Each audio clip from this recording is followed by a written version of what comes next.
Hola, bienvenidos a un nuevo episodio de TecnoApp 21, el podcast semanal sobre tecnología para iniciarse en el mundo digital. Yo soy Javier López y os acompañaré en los próximos minutos. Estamos sufriendo uno de los veranos más calurosos de la historia y la tecnología puede sernos de mucha ayuda para mitigar los efectos del calor. Hoy analizo las herramientas digitales que tenemos disponibles para soportar las altas temperaturas que vivimos. ¡Comenzamos!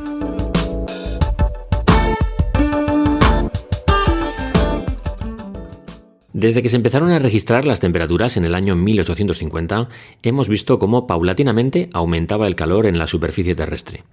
El enorme impacto de la industrialización, primero, y de la globalización después, han generado ingentes cantidades de polución que ha acabado en los océanos y en el aire de todo el planeta.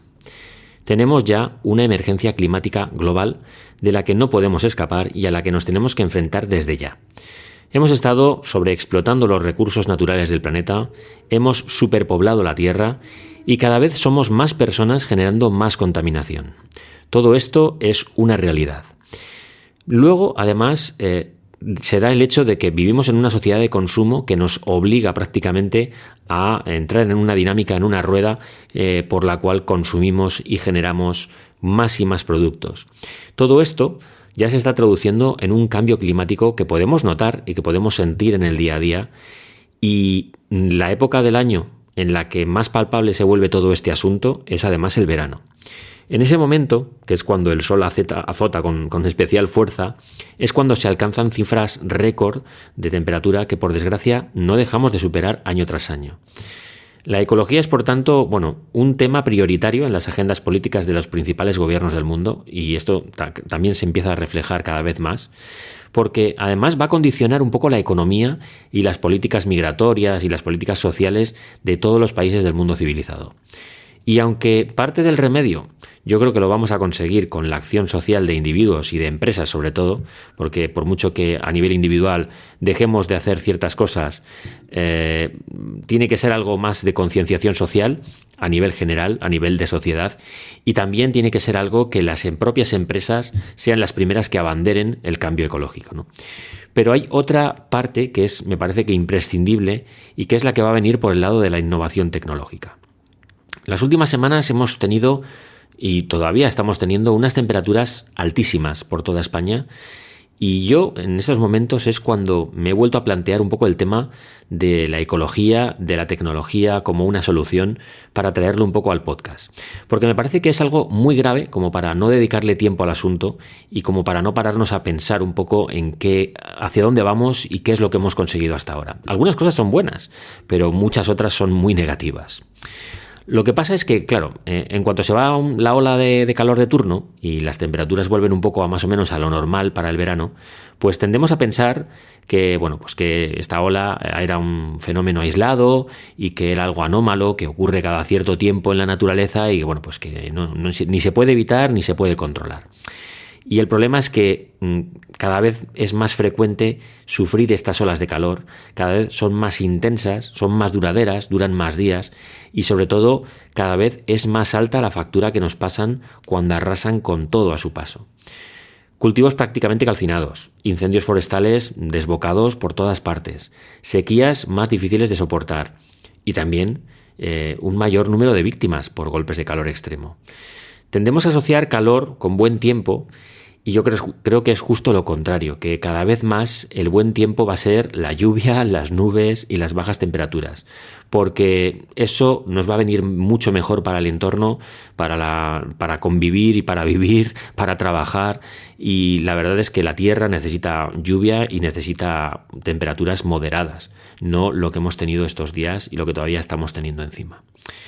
Una vez hecho un poco este alegato inicial sobre cómo están las cosas ahora mismo, lo que sí que me gustaría centrarme es en lo que la tecnología nos puede aportar para soportar y también un poco para mitigar los efectos de las olas de calor que vamos a tener que soportar en un futuro inmediato. Como decía, no es que la tecnología tenga la llave para que detengamos el cambio climático, que en cierta medida sí que la tiene, pero no es todo, no es la solución definitiva, ¿no? Yo creo que nos brinda opciones para conocer mejor el clima y para conocer un poco las consecuencias que nos van a provocar estar expuestos al sol, no solo nosotros, las personas, sino la Tierra en general. Y de hecho podemos ver, gracias a la tecnología y a los algoritmos y a los modelos de predicción y a la inteligencia artificial, podemos hacer simulaciones y predicciones de lo que va a venir y de qué es lo que va a ocurrir. Y desde luego, bueno, si nos paramos a pensar en eso, bueno, nos entra una depresión, porque las previsiones son muy, muy, muy negras, ¿no? Muy nefastas. Pero vamos a ver un poco el lado positivo, ¿no? Yo creo que la tecnología nos provee de herramientas que nos permiten sacar un beneficio directo del sol. Por ejemplo, el tema de los paneles solares y de la electricidad que generan. Esto es una fuente inagotable de recursos naturales que tenemos que empezar a utilizar de forma masiva, no en pequeños casos aislados, ¿no? También tenemos que mejorar el rendimiento que ofrecen estos paneles solares, ¿no? Porque yo creo que queda mucho margen de mejora en este campo y estoy seguro de que en el futuro vamos a ser capaces de obtener mucha más electricidad de la energía del sol de lo que hacemos ahora. De hecho, en esta tecnología ya se ha avanzado mucho y los primeros paneles solares no generaban tanta energía como la actual. Esta tecnología nos va a permitir en el futuro minimizar un poco el impacto de los gases invernadero por las emisiones, ¿no? que generamos a día de hoy. Sé que ahora el debate está otra vez en torno a el dejar de depender del gas de Rusia nos obliga en cierta medida a mirar a la energía nuclear o incluso al carbón como alternativa para no tener que depender de Rusia. Estamos en un momento, bueno, en el donde el debate está ahí, porque incluso países como Francia están reactivando centrales nucleares porque ven que es la alternativa más inmediata para no depender de países externos como Rusia, que además están en conflicto con nosotros y que nos van a chantajear con esa energía, ¿no? El tema de la energía es complicado, pero creo que tenemos que mirar directamente al sol y a las energías renovables de las que además aquí en España tenemos muchísimos recursos, ¿no? Para poder explotar, ¿no? Yo creo que a medida que vayamos sustituyendo otras fuentes de energía contaminantes por energías limpias y que son también más eficaces, pues vamos a poder avanzar muchísimo más en el tema del cambio climático. Y si hay un país en el mundo que puede y que además debe tomar la delantera en este aspecto, yo creo que ese es España, que tenemos muchísimo sol durante gran parte del año. Y bueno, de hecho en su día fuimos pioneros, fuimos líderes en este campo, pero nos hemos quedado atrás, hemos ido bajando puestos y ahora mismo yo creo que en el 2020 o 2021 estábamos en el 9º puesto del ranking mundial, muy, muy, muy lejos de países como China, que con casi 206.000 megavatios hora son los líderes, o potencias como Estados Unidos o incluso Japón, que choca, ¿no? Por ser un país tan pequeño, producen algo más de 60.000 megavatios hora. Sin embargo, los 11.000 megavatios hora que generamos en España, pues como digo, nos dejan en muy mal lugar, sobre todo teniendo en cuenta la situación geográfica y la situación de despoblamiento del territorio español, donde hay enormes cantidades de tierra despoblada, donde podríamos tener campos y campos de placas y de paneles solares que generaran muchísima electricidad para no depender de los demás, ¿no? Pero bueno, no solo el sol es la clave para la transición ecológica. El modelo de consumo y de fabricación de productos yo creo que tiene tanto o más impacto que la fuente de donde extraemos nuestras energías. Los confinamientos globales que se dieron en la época dura de la pandemia de coronavirus, yo creo que nos dejaron lecturas muy claras del impacto de nuestro estilo y de nuestro modelo de vida. Los niveles de contaminación ambiental que hubo cuando estaba todo el mundo confinado cayeron en picado durante unas semanas a nivel mundial. O sea, no solo fue aquí en España, era país que se confinaba, país que reducía sus emisiones y que, bueno, pues luego, por la inactividad de la gente, evidentemente, ¿no? Y por los hábitos de consumo, todo esto hizo que mejorara drásticamente el tema de las emisiones, que bajaran y que el aire fuera muchísimo más respirable, ¿no? Y más limpio, por decirlo de alguna forma. La verdad es que eso yo creo que nos tendría que dejar una lección muy clara de por dónde tenemos que ir, ¿no? Y luego otra cosa que también me parece muy importante es el tema de consumir productos locales, porque es algo que nos beneficia de muchas formas. Por un lado, ayuda directamente a la economía local, la de los tenderos y vecinos de toda la vida, con los que hemos convivido y con los que convivimos, ¿no? En nuestras ciudades, en los barrios. que necesitan además de la ayuda del comercio, ¿no? Del consumo local y del cliente de la puerta de al lado. Pero yo entiendo que, a ver, cambiar este modelo de consumo es muy complicado. Yo creo que si el producto local es más barato, yo creo que entonces, ahora que estamos con la inflación tan desbocada, yo creo que va a ser posible que la gente opte o decida consumir en su radio de acción más cercano en vez de tener que desplazarse lejos a comprar en grandes superficies como se ha hecho hasta ahora durante décadas. Dada, además, como digo, la actual escalada de precios, pues yo creo que ahí tenemos una baza a favor del consumo local. Y ya, mejor no hablamos de la calidad, porque, bueno, no sé vosotros, pero los productos frescos generalmente suelen ser mucho mejores que los que vienen de almacenes y de cámaras frigoríficas que han estado semanas o meses y que se tienen que transportar de muy, muy lejos. Es decir, si tú compras en el comercio de tu barrio y tiene frutas y hortalizas de la zona, que generalmente suele ser así, pues lo que te digo, estás impulsando el comercio local, estás haciendo que el transporte sea mucho menor, el impacto en el transporte sea mucho menor, y generalmente suele ser productos de más calidad y un poquito más baratos. Entonces, bueno, yo creo que lo tenemos todo. Pero claro, hay que hacer un cambio general y eso no es nada fácil. La tecnología, yo creo que entra en la ecuación como una solución parcial al problema. A ver, nos aporta opciones. Yo creo que la tecnología lo que nos da son opciones que antes no teníamos. No nos da la respuesta total al problema, porque para eso tenemos que abrazar esas opciones, ¿no? Pero si podemos, por ejemplo, localizar y gestionar nuestro consumo diario, bien en digital o bien a través de comercios locales que también tengan página web, por ejemplo, que los hay, ¿no? Entonces sí que estaremos potenciando, por ejemplo, esa economía de cercanía. En este sentido, por ejemplo, hay aplicaciones como Too Good To Go, que yo creo que ya os he hablado en alguna ocasión, que nos muestran tiendas y restaurantes cercanos donde podemos comprar productos frescos y comida reciente en buen estado y, sobre todo, lo que digo, más barata, que ofrece, bueno, pues una alternativa, ¿no? Me parece que es una herramienta útil para apoyar un modelo de consumo diferente. Luego también hay aplicaciones como Around Me, que es específica yo creo que de Apple y de los iPhone, que nos muestran también todos los comercios locales diferenciados por categorías, y estoy convencido de que hay alternativa en Android, para que podamos ver un poco la ubicación, el horario y en ciertos casos pues también los teléfonos de contacto, ¿no? Algo que me parece que también es muy útil para acercarnos a comprar a la tienda más cercana, a la del barrio, en vez de tener que ir, como digo, a las grandes superficies. Que esto se traduce en menos trayectos en coche, que es también menos gasto en gasolina, que hoy en día está la gasolina como para hacer desplazamientos así porque sí.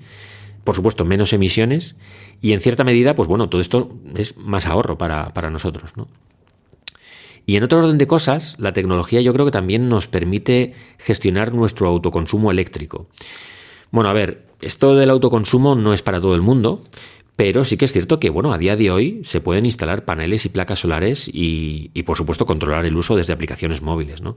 Esto me parece que es un gran paso adelante que, como digo, de momento están adoptando pues ciertas viviendas unifamiliares, no muchas, porque no es fácil, hay que hacer una inversión y hay que creer en esto y ver que el retorno es a medio y largo plazo, no a corto plazo, de esa inversión que se hace.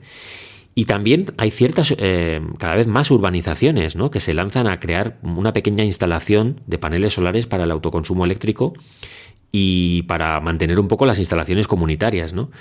A mí esto me parece, bueno, no es que me parezca un avance, es que me parece el futuro. Es decir, me parece, es complicado dar este paso, ya sea porque nosotros lo hagamos para nuestra casa o porque lo propongamos a la comunidad de vecinos en la que vivimos. Yo sé que esto es complicado porque, bueno, pues es un proceso, no es de repente me paso a la energía eléctrica de autoconsumo, ¿no?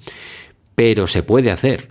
Y bueno, una vez que se dan los pasos y que empiezas a andar por este camino, creo que podríamos luego depender mucho menos de infraestructuras generales de consumo eléctrico. Podríamos abaratar muchísimo la factura de la luz, que es algo de lo que también se habla un montón. Y es algo que hoy en día se puede hacer. Por poder, se puede hacer. No todo el mundo lo afronta, pero creo que con el tiempo veremos a más y más gente, igual que se ha pasado más gente al vehículo eléctrico, veremos también a más gente que se pasa al autoconsumo. Y desde luego, si desde las instituciones esto se fomenta, bueno, pues ya ni os cuento. Y yo creo que estos pequeños y grandes pasos no van a hacer que mañana mismo no haya otra ola de calor, pero desde luego sí que puede que mitiguen las de los próximos años que van a llegar y van a ser cada vez más numerosas y más virulentas. Y lo peor es que si no empezamos a dar estos pasos, lo que yo que tengo muy claro es que las olas de calor de dentro de 5 o 10 años van a ser, devastadoras, brutales. Ya lo están siendo, pero es que van a ser mucho peores. Y no solo las olas de calor, sino la contrapartida que genera el planeta, que son esas lluvias torrenciales y esas inundaciones que lo dejan todo anegado. Es que al final los dos polos se unen y pasas de un extremo a otro de una forma bastante rápida. De hecho, vamos a ver fenómenos meteorológicos que nunca hemos visto en España y los vamos a empezar a ver.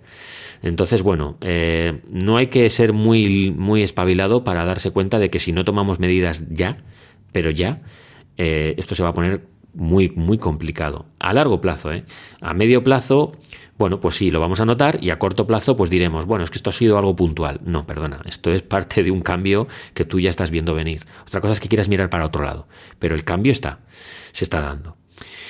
Y hablando un poco de lo que tenemos entre manos, de este verano del 2022, en el que ya hemos vivido un par de olas de calor, una cuando acababa la primavera y otra ya estamos en ella todavía, acabándola.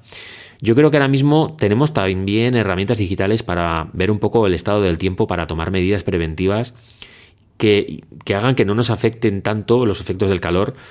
Y cuando digo ver un poco el estado del tiempo, no me refiero solo a saber qué temperatura hará a las 2 del mediodía mañana o cuántos días va a pegar la ola de calor con la que estamos metidos.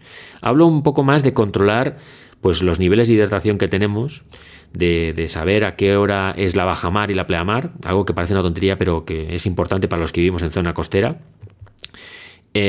Conocer mejor la calidad del aire y el índice de rayos ultravioleta que hay en el ambiente. Y en este sentido hay aplicaciones como Waterminder, que también es una aplicación que suelo sacar a colación cada cierto tiempo porque me parece que es muy útil, que nos da una visión global de lo bien o de lo mal hidratados que estamos y nos permite ponernos recordatorios para hidratarnos durante el día, ¿no? Y para que no bajen esos niveles de hidratación, algo vital cuando hay una ola de calor.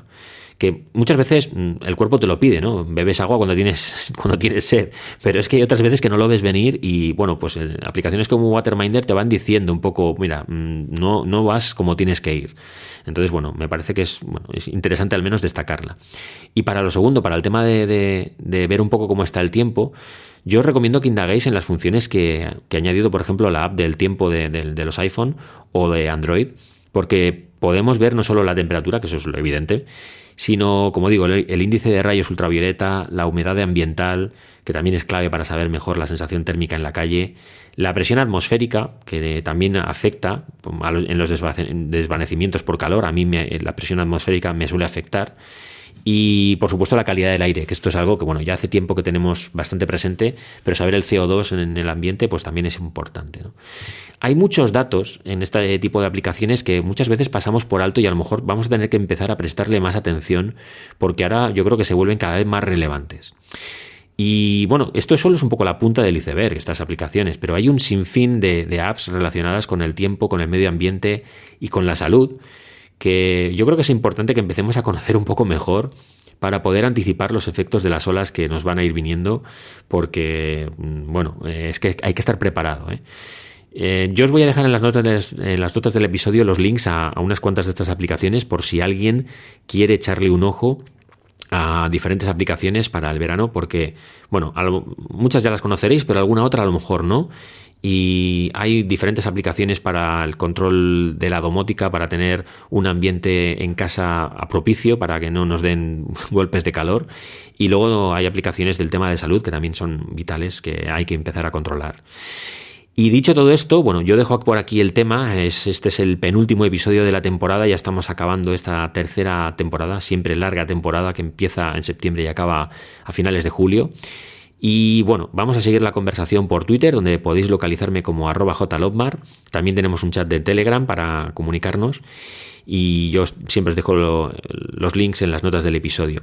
Y antes de acabar el episodio me apetece comentaros algo muy relevante que he empezado a hacer esta misma semana, que es el tema de Patreon. No sé si conocéis Patreon, yo os voy a hablar más en profundidad la semana que viene del tema de Patreon, de los mecenazgos y los micromecenazgos. Ya en su día le dediqué un episodio al tema del crowdfunding, de los startups y de todo esto, y la semana que viene voy a hablaros de Patreon, de Berkami, de diferentes aplicaciones y de diferentes opciones que hay para los mecenazgos, para los proyectos, porque este proyecto del podcast de TecnoApp 21 ya va a cumplir enseguida 3 años y yo voy a dar el salto a la monetización y voy a pasar a empezar a generar ingresos a través del podcast para todos aquellos que queráis contribuir y apoyar este proyecto.